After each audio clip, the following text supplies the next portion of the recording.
Hello, my name is Iman from the Immigrant Resource Center of Maine. Instead of monthly community education workshops, we will be switching to weekly community education videos as part of a monthly topical series.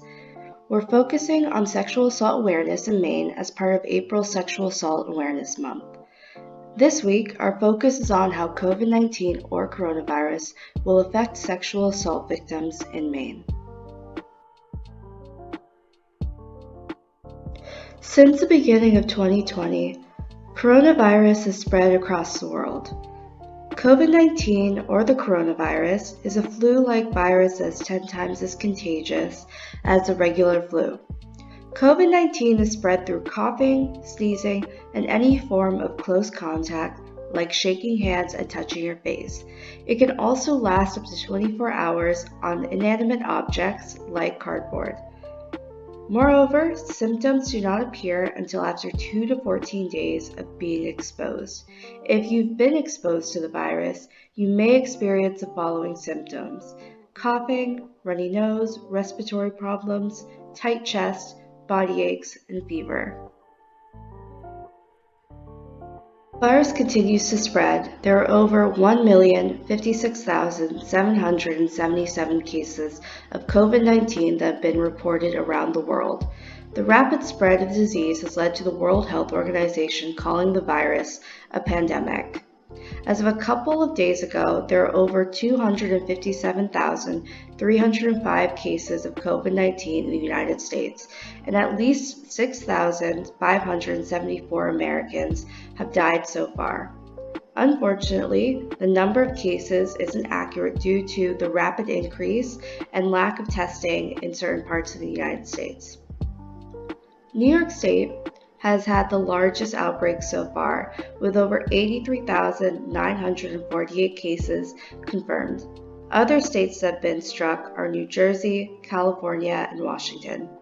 These cases of COVID-19 have led to the following states taking specific measures: New York, Delaware, Louisiana, Ohio, Illinois, Wisconsin, Oregon, New Jersey, Hawaii, New Mexico, Washington, Michigan, Indiana, West Virginia, Connecticut, and even Maine.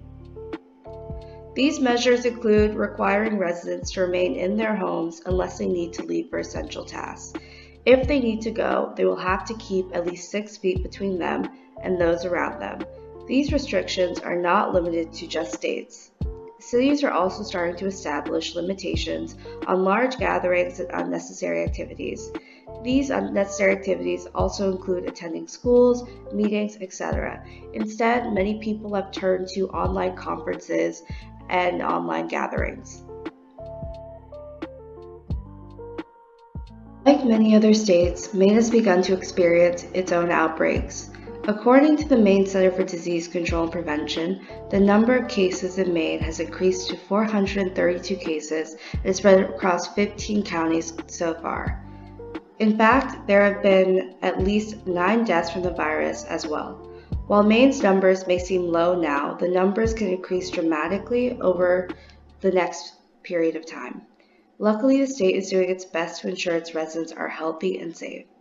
The virus has also affected men and women equally throughout the state, with men at 49.77% and women at 50.23%.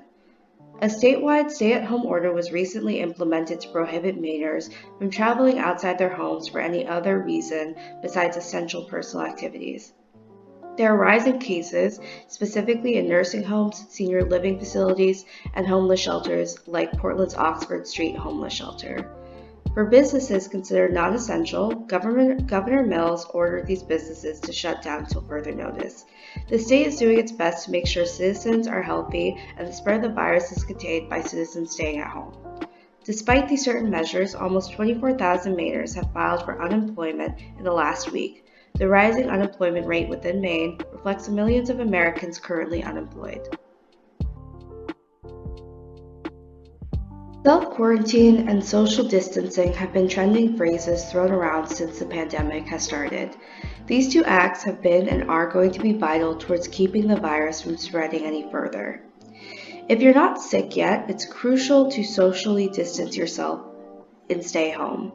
Social distancing means you stay at home as much as you possibly can. If you cannot because of work or other reasons, keep at least 6 feet between you and those around you. Ultimately, it means avoiding large crowds as much as possible. For instance, working from home or using Skype or Zoom to contact friends and family. If you're experiencing COVID-19 symptoms, you need to stay home and not come into contact with others. It's essential to keep up your hygiene and to avoid using things that other people may use, like utensils and towels. If you cannot isolate yourself fully from others, like your family, make sure to keep as much distance as possible. The most important reason to keep yourself healthy and quarantine or socially distance yourself from others is to make sure our most vulnerable remain healthy. COVID-19 affects different people in unique ways. While certain people may experience mild symptoms, others may experience deadly symptoms. The panic surrounding the virus is because COVID-19 is significantly more deadly than the average flu. The most at-risk groups then are the elderly, infants, and those who have respiratory problems or pre-existing conditions. It's important to remember we're not only doing this for our own health and safety, but also for the friends, family, and community members who may have a compromised or weak immune system. Our LA immigrant and refugee community is particularly vulnerable to the virus outbreak because of a lack of access to resources and transportation opportunities. This means they're most at risk for not getting necessary groceries, medication, and other things during this difficult time. Moreover, our immigrant and refugee community is built off of sharing, connection, and gatherings. Social distancing and quarantine will be a difficult process because of how interconnected and reliant we are on one another. It will be essential to make sure our immigrant and refugee community are given the support to keep themselves and others healthy and safe, especially sexual assault victims at this time. In the state of Maine alone, 1 in 5 Mainers are victims of sexual assault. The obstacles that face these victims and survivors to receive help are significant, but they've become even more significant since the start of the pandemic.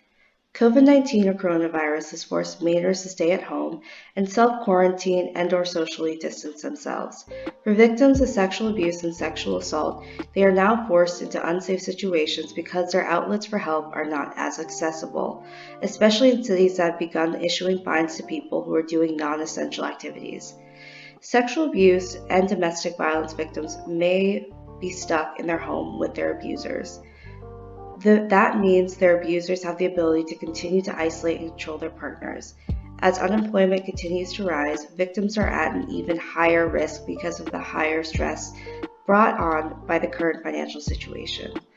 Victims do not have as much access to domestic violence and sexual assault-based organizations and resources during these times. Most nurses, flight attendants, teachers, and service industry workers are women who are at high risk of being exposed to the virus. Stay-at-home mothers also face challenges like closed schools and grocery shortages that affect their ability to take care of their families. Sexual abuse and sexual assault victims then lack resources and income to take care of themselves and to receive help. It's essential to recognize the risks that women face on a day-to-day basis and how sexual assault and abuse victims are even more at risk due to the significant disruptions. To recognize how hard times affect our most vulnerable community members, especially sexual assault victims. We want to take this Awareness Month and spotlight how we can help sexual assault victims and abuse victims during and through this pandemic. Thank you for joining us today. We look forward to seeing you next week. If you have any questions or need help, please email or call or message us at any time. Thank you.